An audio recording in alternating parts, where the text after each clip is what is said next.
The BYU and Texas Tech this year may be the one off year, but they're both recruiting top 25 or higher in overall recruits for 2026.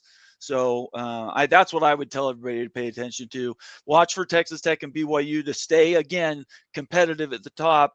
But 2026 is the year I would point everybody to for both those programs.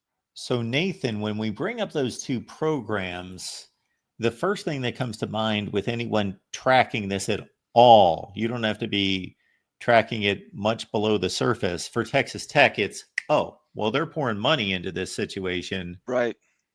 Well, BYU has been a football giant, a very competitive program here for at least 45 years. Something in that range is when they really hit the map.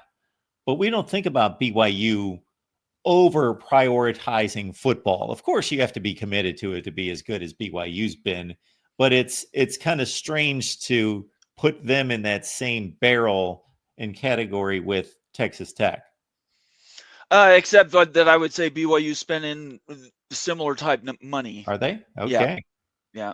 The difference is the Texas Tech is willing to flaunt the money. They're willing to tell you how much they're spending. You're not going to get that out of BYU. You're not going to know until much later date how much they're totally investing in. But right now, BYU nationwide is 19th for recruiting for 2026, and they're near the top if in 2027 recruiting. So, I think revenue sharing in the NIL, using advertising to pay players is something that both Texas Tech and BYU are doing. I kind of like being under the radar a little bit. It makes me, I'm glad Texas Tech's getting all the attention, but BYU's doing the exact same thing, and they're just not gloating about it.